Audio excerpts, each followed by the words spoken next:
동키의 주식생활. 네, 안녕하십니까 여러분, 동키입니다. 오늘은 1월 7일 수요일인데요.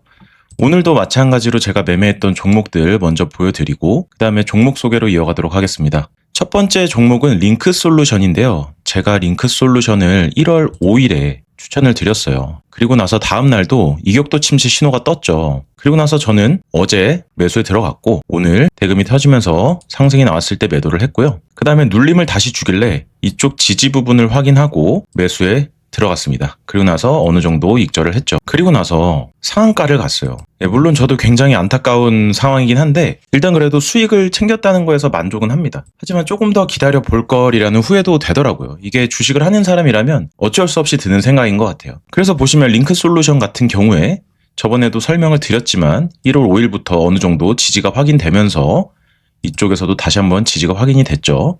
그러면서 이격도 침체 신호가 떴고 강하게 상한가를 만들어냈습니다. 매매에 참여하신 여러분들은 수익 축하드립니다. 그리고 제가 소개드렸던 몇 종목을 같이 볼 건데요. 일동제약 같은 경우 제가 어제 소개를 드렸어요. 일동제약도 마찬가지로 오늘 큰 상승이 나왔습니다. 그리고 우림 PTS도 어제 소개를 드렸어요. 갭을 메꿨다라고 말씀을 드렸는데 오늘 26%까지 큰 상승이 나왔습니다. 그리고 DIC 같은 경우도 장중에 11%까지 큰 상승이 나왔고요. 역시 이격도 침체 신호가 떴죠. 그리고 동훈하나텍도 오늘 5% 상승이 나왔다가 지금 거의 도치형 캔들을 만들었는데 아직까지 흐름은 전혀 죽지 않았어요. 그리고 셀바스 헬스케어 같은 경우도 마찬가지로 아직까지 지지를 단단하게 해주고 있는 느낌입니다. 그리고 위더스 제약 같은 경우도 제가 같이 어제 소개를 드렸어요. 그런데 반대로 위더스 제약은 이 지지를 깨고 내려갔죠. 심지어 22평도 깨고 내려왔어요. 그래서 이 종목은 21평을 깼기 때문에 어느 정도 손절은 해야 된다 이렇게 말씀을 드리겠고요. 네, 제가 어제와 엊그저께 소개시켜 드렸던 여러 종목들이 있잖아요. 그 종목들이 대부분이 큰 상승이 나왔습니다. 그래서 그런 종목들을 잘 익절하고 이런 위더스 제약 같은 종목 한 종목 정도 손절을 하면 손익비에서 굉장히 괜찮은 거예요. 그래서 여러분들도 항상 매매하실 때 시나리오를 짜시고 이 손익비를 계산하셔서 매매를 하시길 바랍니다. 네, 그리고 오늘 시장에 대해서 좀 간단히 말씀을 드리면요. 오늘은 로봇이 굉장히 강했어요. 링크솔루션도 로봇 테마에 속해 있죠. 오늘 로봇이 제일 강했고 그리고 나선 히토류 쪽도 굉장히 강했고요. 유니온 머티리얼 같은 경우에는 상한가가 나왔죠. 그리고 자동차 쪽 역시나 자율주행, 제약바이오도 일부 종목들은 굉장히 큰 상승이 나왔고요. 2차 전지 쪽도 굉장히 좋은 상승이 나왔습니다. 반대로 반도체 장비 쪽은 굉장히 많이 떨어졌어요. 레이저셀 같은 경우는 16%가 떨어졌고 HPSP 같은 경우 15%, 그리고 GSP나 원익 이런 종목들은 10%대 하락을 보여줬는데요. 아직도 여전히 순환매 강세예요. 반도체가 떨어지는 날에는 자율주행이나 다른 테마들이 오르고 자율주행이나 2차 전지나 바이오 이쪽이 떨어질 땐 또 반도체가 오르고 이런 순환매 장세가 계속 이어지고 있습니다. 그래서 매매하실 때 여러분 꼭 참고하셔야 되는 게 이런 순환매 장세에서는요. 어느 정도 하락한 테마에 베팅을 해보는 것도 굉장히 좋은 방법이에요. 그래서 오늘 반도체가 떨어졌다면 반도체 쪽에 다시 한번 베팅해보는 것도 꽤 좋은 방법이다 이렇게 말씀을 드릴 수 있겠고요. 그리고 거래대금 상위 종목에서 강했던 종목을 보면요. 오늘은 역시나 현대차 쪽 그쪽이 굉장히 강했어요. 장중에는 무려 17%까지 상승을 보여주기도 했고요. 현대오토웨버 같은 경우도 상한가까지 나온 종목이었습니다. 그리고 마찬가지로 현대모비스도 강했고 슈어소프트테크도 강했어요. 이런 종목들은 제가 여러 번 소개를 드렸던 종목입니다, 여러분. 현대오토웨버도 제가 바닥에서부터 계속 소개를 드렸던 종목인데 오늘 굉장히 큰 대금이 터지면서 큰 상승이 나왔죠. 구독자분들께서 아직까지 슈어소프트테크와 현대차, 현대오토웨버 이쪽 종목들을 가지고 계신 분들이 계신 걸로 알고 있어요. 제 지인들도 아무래도 구독을 하고 보고 있기 때문에 그래서 일단은 수익 굉장히 축하드리고요. 또 이어서 좋은 종목들로 소개를 이어가도록 하겠습니다. 첫 번째 종목은 HVM이라는 종목입니다. HVM 같은 경우 제가 예전에 소개를 드린 적이 있습니다. 이 부분에서 소개를 드렸었는데 어느 정도 눌림이 나오지만 돌파를 했기 때문에 재차 상승이 나올 가능성이 굉장히 높다. 그리고 대금도 굉장히 많이 터진 돌파봉이기 때문에 추가 상승이 나올 수 있다라고 말씀을 드렸고 계속해서 추가 상승이 나오다가 어제와 오늘 어느 정도 눌림세에 들어갔는데요. 보시면 아직까지 52평을 지지해 주는 걸 보실 수 있어요. 그리고 이거를 분봉으로 보면요. 보시면 오늘 하락이 나왔던 지지를 해줬던 그 자리가 대금이 꽤 많이 터진 시작점 그리고 그 전날에 저항을 받았던 부분이에요. 그리고 아직까지 제대로 된 돌파가 다시 나오지 않았기 때문에 이 종목 역시 마찬가지로 일봉상으로도 이평선을 완벽하게 지지를 해주고 있고 분봉상으로도 지지 라인이 확인되기 때문에 어느 정도 눌림을 또 보면서 진입을 해도 괜찮을 것 같다라는 생각이에요. 네, 오늘은 자율주행 쪽, 현대차 쪽, 로봇 이쪽이 굉장히 강했기 때문에 다시 한번 우주항공 순환매가 돌아오지 않을까 생각을 해요. 그렇기 때문에 첫 번째 종목으로 HVM 소개드립니다. 그리고 두 번째 종목도 마찬가지로 한국항공우주인데요. 한국항공우주 보시면 역시나 신고가 종목이에요. 신고가 종목이면서 돌파를 크게 해줬죠. 모든 것들을 돌파하면서 크게 장대 항봉을 세웠는데 오늘 어느 정도 하락이 나왔어요. 그런데 보시면 대금이 절반이에요. 그리고 이 종목 역시 분봉으로 보시면 어느 정도 박스권을 그리면서 횡보를 해주고 있다. 이렇게 볼 수 있겠는데요. 어제 터졌던 막대한 대금과는 달리 오늘은 대금이 어느 정도 적게 터졌어요. 그러면서 하락이 아닌 횡보를 하고 있기 때문에 고가놀이 중인 종목으로 보여지고요. 그러면서 추가 상승이 나올 가능성이 굉장히 높다고 보여집니다. 그래서 만약에 하락을 할 때 어디까지 눌림을 우리가 볼 수 있냐라고 말씀을 드리면 이 라인입니다. 30분봉으로 봤을 때 큰 장대 항봉이 터졌던 이 시작점과 그리고 이쪽 부분이 되겠죠. 이렇게 세 부분 이 정도에서 지지를 확인하면서 매매하는 것도 굉장히 확률 높은 방법이 될 것 같습니다. 그래서 이 종목 역시 아직까지 흐름이 전혀 깨진 상황은 아니고요. 추세 자체도 여전히 상방이기 때문에 충분히 확률 높은 종목이라고 보여집니다. 그리고 두산에너빌리티라는 종목인데요. 이 종목도 역시 마찬가지예요. 크게 상승이 나왔고 박스권을 그리다가 1월 5일에 큰 상승이 나왔죠. 그러면서 어제와 오늘 횡보를 하고 있고 아직까지 고가놀이 중인 종목인데요. 이 종목을 분봉으로 또 보시면요. 오늘 저가를 찍었던 이 자리가 여기 저항을 받았던 자리예요. 그죠? 그리고 돌파를 해주고 나서 살짝 깼지만 어느 정도 다시 한번 지지를 해주고요. 지금 순환매 장세에서 여러 테마들의 순환매가 이어지고 있기 때문에 원전 역시도 다시 한번 상승이 나오지 않을까 생각을 합니다. 그렇기 때문에 원전의 대장주에 있는 두산에너빌리티 역시나 추가 상승이 나올 확률이 굉장히 높다라고 말씀드릴 수 있겠고요. 상승이 나온다면 어디까지 볼 수 있겠냐. 일단 이 장대 항봉의 몸통 부분인 93,000원 이쪽 라인까지는 봐도 무방하겠다라고 생각이 되는 종목이에요. 네, 그리고 그 다음 종목은 원익 IPS인데요. 이 종목은 반도체에 속해 있는 종목이죠. 네, 이 종목 역시 장대 항봉을 띄우고 나서 지금 신고가를 달성했기 때문에 이대로 죽지는 않을 거다. 한번 상승이 더 나올 거다라고 말씀을 드렸어요.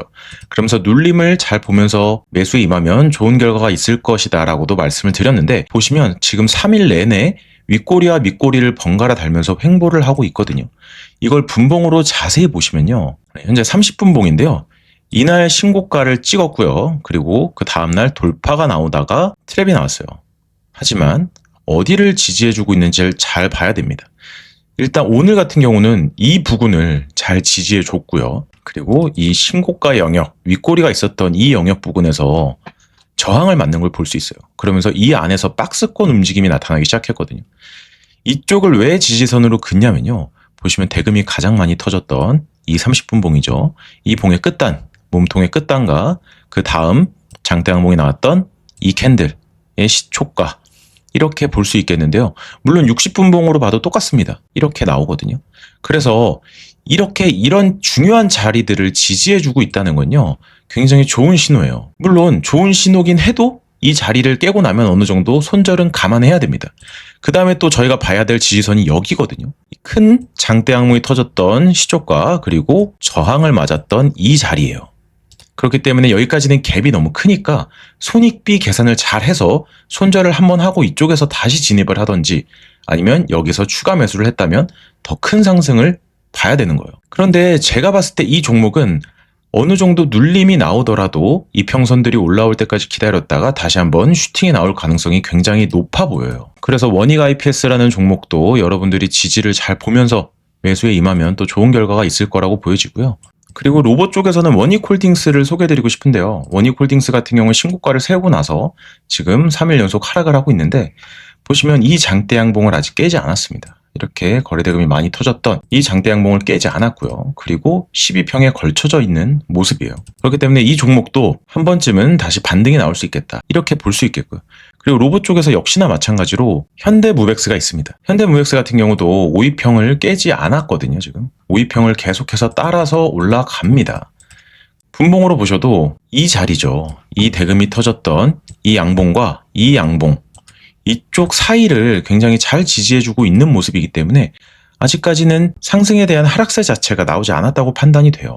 그래도 어느 정도 지지를 잘 확인한 다음에 진입을 하시는 걸 추천드립니다.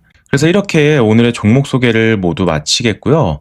한 가지만 더 말씀드리자면 저희 구독자분 한 분께서 저만의 매수 매도 루틴이 있는지도 따로 궁금하다고 말씀을 주셨고, 그리고 제가 보는 관점에서 유리한 매수 타이밍이나 꼭 지키는 원칙 같은 게 있으신지도 궁금합니다 라고 이렇게 댓글을 남겨주셨는데요. 답글을 달아드리긴 했어요. 근데 여러분들께도 한 번 더 소개드리는 게 좋을 것 같아서 말씀을 드립니다. 일단 저만의 매수 매도 루틴은요, 그냥 저는 일단 항상 거래대금 상위 종목들을 항상 살펴보고, 그리고 그 안에서 좋은 종목들을 찾으려고 노력을 해요. 제가 소개드리는 영상들을 많이 보신 분들이라면 어느 정도 제가 비슷한 종목들을 다 소개를 하는구나 라고 느끼실 수 있을 거예요. 큰 상승이 나왔던 슈어소프트 테크를 예시로 들면요, 제가 이렇게 대금이 1000억 이상 터졌을 때 이때부터 제가 소개를 드리기 시작했습니다. 하락이 나왔을 때 어느 정도 지지를 해주면서 가겠다. 첫 번째 소개드렸을 때가 이때예요.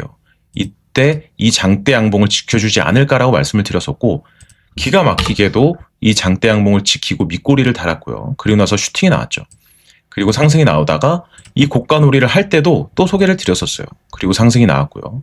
그리고 이때 고가놀이 할 때도 다시 한번 말씀을 드렸죠. 제가 보는 종목들은 사실상 비슷합니다. 어느 정도 대금이 터져야 되고요. 대금이 터졌다는 뜻은 사람들한테 인기가 있다는 종목이에요. 그만큼 변동성도 있는 종목이거든요. 그래서 상승할 확률이 굉장히 높아요. 이 종목을 나도 사고 싶은데 라고 생각하는 사람들이 많기 때문이에요. 그래서 저는 일단 거래대금 상위 종목들을 보고요. 어느 정도 지지와 돌파 이런 것들을 확인하고 들어가요. 그리고 제가 늘 말씀드리지만 종목을 볼 때 매번 선을 그어놓는 버릇이 있어요. 제가 여러 번 소개드렸던 고영이라는 종목인데요. 이 종목도 보시면 제가 이렇게까지 선을 많이 그어놓은 걸 볼 수 있습니다. 지지와 저항선을 이렇게 그려놓는 게 왜 중요하냐면요, 이 종목을 매수할까 매도할까 고민이 될 때 제가 예전에 그어놨던 선들을 보면 어느 정도 빠르게 판단할 수 있기 때문이에요. 그리고 더 쉽고 정확하게 판단할 수 있겠죠. 그렇기 때문에 저는 이 선을 항상 그어놓는 루틴이 있고요. 가장 중요한 것 중 하나인데요. 저는 매매를 하기 전에 시나리오를 먼저 짜놓습니다. 고영 같은 경우에 이렇게 하락을 했을 때 손절 라인과 익절 라인을 잘 그려놓고요. 그 다음에 손익비를 계산을 해요. 그렇게 했을 때 손익비가 좋다라고 판단되면 들어가는 편입니다. 손절은 길고 익절은 짧으면 그게 계속 반복되다 보면 수익이 쌓이지가 않아요. 그렇기 때문에 매매 시나리오와 손익비 계산하는 거, 이 정도 루틴과 원칙은 항상 지켜요. 그리고 내려가는 종목들은 과감히 손절합니다. 물론 제가 소개해드리는 종목들이 100% 다 가는 종목들은 아니에요. 네, 물론 구독자분들도 아시겠지만 제가 소개해드렸던 종목들이 대부분이 상승을 해요. 하지만 저 역시도 대한강통신 같은 경우는 60%가 넘게 상승을 했는데 저도 그 60%를 다 먹지 못했거든요. 오늘 링크솔루션 같은 경우도 저도 수익을 크게 보진 못했어요. 근데 아쉽긴 하지만 후회는 없습니다. 왜냐하면 그렇게 해야지만 이 힘든 주식시장에서 오랫동안 살아남을 수 있거든요. 그래서 여러분들도 일단 소액으로 많이 연습을 해보셨으면 합니다. 네, 소액으로 손절도 해보시고 익절도 해보시고 하면서 나름의 손익비와 시나리오를 짜보시고요. 그렇게 계속해서 꾸준히 하다 보시면 어느 순간 실력이 확 느는 걸 느끼실 수 있을 거예요. 네, 오늘의 잡담은 여기까지만 하고요. 내일은 더 좋은 내용으로 찾아오도록 하겠습니다. 오늘도 고생 많으셨습니다. 이상으로 동키였습니다. 감사합니다.